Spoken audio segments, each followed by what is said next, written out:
ଖୋର୍ଦ୍ଧା ବାଣପୁର ଅଞ୍ଚଳର ଘନଶ୍ୟାମ ମଉସା ଝିଅ ବାହାଘର ପାଇଁ ଭାରି ଚିନ୍ତାରେ ଥାନ୍ତି। ଝିଅକୁ ବୟସ ଆସି 27 ହେଲାଣି। ମା ଛେଉଣ୍ଡ ଝିଅଟା, ହାତକୁ ଦିହାତ କରିଦେଲେ ଗୋଟେ ବଡ଼ ଚିନ୍ତା ଯିବ।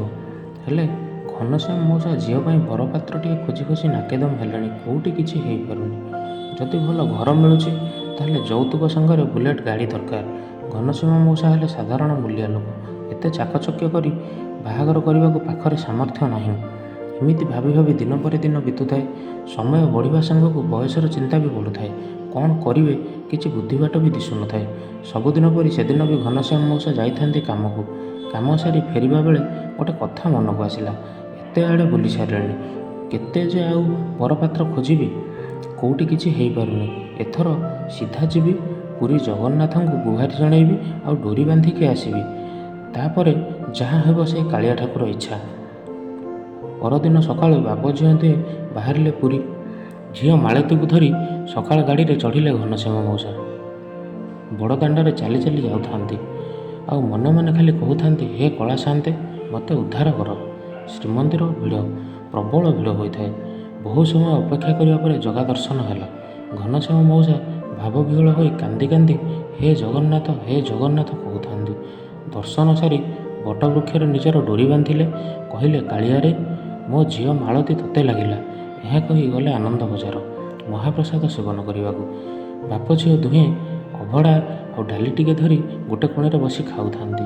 ସମୟ 3ଟା ହେବ। ଫେରିବାର ଗାଡ଼ି 6ଟାରେ ଥାଏ। ଠିକ୍ ସେତିକି ବେଳେ ତାଙ୍କ ପାଖରେ ଆସି ଆଉ ଗୋଟେ ପରିବାର ବସିଲେ ଖାଇବାକୁ। ଏମିତି କୌଣସି ଏକ କଥାରୁ ଘନଶ୍ୟାମ ମଉସା ପାଖରେ ବସିଥିବା ପରିବାରର ଜଣେ ବୟସ୍କ ଲୋକଙ୍କୁ ପଚାରିଦେଲେ, କି ଆଜ୍ଞା, ଆପଣ କେଉଁଠୁ ଆସିଛନ୍ତି? ସେ ବୃଦ୍ଧ ଜଣକ କହିଲେ, ଆମେ ନୟାଗଡ଼ରୁ ଆସିଛୁ। ଏମିତି କଥାବାର୍ତ୍ତା ଚାଲିବା ପରେ ଘନଶ୍ୟାମ ମଉସା କଥାରେ କଥାରେ କହିଦେଲେ କି ଝିଅ ବାହାଘର ପାଇଁ ଡୋରି ବାନ୍ଧିବାକୁ ଆସିଥିଲି। ପ୍ରସ୍ତାବ ଖୋଜି ଖୋଜି ନୟାନ୍ତ ହେଲିଣି, ସେଥିପାଇଁ ସବୁ ଯାଇ କାଳିଆ ଉପରେ ଛାଡ଼ି ଦେଇ ଯାଉଛି। ଏହା ଶୁଣି ବୃଦ୍ଧ ଲୋକ ଜଣକ କହିଲେ, ବୁଝିଲ ଘନଶ୍ୟାମ, ତୁମ ଡାକ ବହୁ ଜଲ୍ଦି ଜଗନ୍ନାଥ ଶୁଣିଦେଲେ ବୋଧେ। ଘନଶ୍ୟାମ ମଉସା କିଛି ବୁଝିପାରୁନଥାନ୍ତି। କହିଲେ, ଆଜ୍ଞା କ'ଣ କହୁଛନ୍ତି କିଛି ବୁଝିପାରୁନି। ବୃଦ୍ଧ ଜଣକ କହିଲେ, କିଛି ବୁଝିବା ଆବଶ୍ୟକ ନାହିଁ। ତୁମେ ତୁରନ୍ତ ଏଠୁ ଗଲା ପରେ ଗୋଟେ ଦିନ ସ୍ଥିର କରି ନୟାଗଡ଼ ଆସ। ମୋ ଝିଅ ଘର ସେଠି, ତାର ଗୋଟେ ପୁଅ ଅଛି, ବହୁତ ଭଲ ପରିବାର। ଝିଅକୁ ତ ମୁଁ ଦେଖି ସାରିଲିଣି, ତୁମେ ଆସି ପୁଅକୁ ଦେଖିକି ଯାଅ। ତାପରେ ଗୋଟେ କାଗଜରେ ଲେଖିକି ଦେଇଦେଲେ ଘରର ଠିକଣା। ଖାଇବା ସରିଲା। ଘନଶ୍ୟାମ ମଉସା ଫେରିଲେ ଘରକୁ। 2 ଦିନ ପରେ ନିଷ୍ପତ୍ତି କଲେ ନୟାଗଡ଼ ଯିବା ପାଇଁ। ସକାଳ 11:30ରେ ଘନଶ୍ୟାମ ମଉସା ନୟାଗଡ଼ରେ ପହଞ୍ଚିଲେ। ଅଟୋ ଧରି ଚାଲିଲେ କାଗଜରେ ଲେଖାଥିବା ଠିକଣା। ଘନଶ୍ୟାମ ମଉସା ଦେଖିଲେ ସମବୟସର ଜଣେ ଲୋକ ବସି ଖବରକାଗଜ ପଢ଼ୁଛନ୍ତି। ଘନଶ୍ୟାମ ମଉସା ପଚାରିଲେ, ଆଜ୍ଞା, ଏଇଟା ନଟବର ପ୍ରଧାନଙ୍କ ଘର ତ? ଅପରପକ୍ଷରୁ ଉତ୍ତର ଆସିଲା, ହଁ। ହେଲେ ଆପଣ କିଏ? କ'ଣ କାମ ଥିଲା? ମୁଁ ନଟବର ପ୍ରଧାନ, କୁହନ୍ତୁ। ଏହା ଶୁଣି ଘନଶ୍ୟାମ ମଉସା କହିଲେ, ମୁଁ ନୟାଗଡ଼ରୁ ଆସିଛି, ବିବାହ ପ୍ରସ୍ତାବ ନାହିଁ। ଏହା ଶୁଣି ନଟବର ବାବୁ କହିଲେ, ଆଜ୍ଞା ଆସନ୍ତୁ। ଭିତରକୁ ଡାକି ବସିବାକୁ କହିଲେ।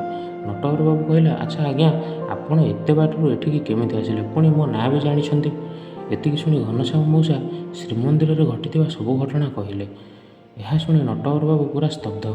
ସିଧା ଧାଇଁଗଲେ ଠାକୁର ଘରକୁ ଆଉ ଲମ୍ବା ହୋଇ ପଡ଼ିଗଲେ ଜଗନ୍ନାଥଙ୍କ ମୂର୍ତ୍ତି ଆଗରେ। ଏହା ଦେଖି ଘନଶ୍ୟାମ ମଉସା କିଛି ବୁଝିପାରୁନଥାନ୍ତି।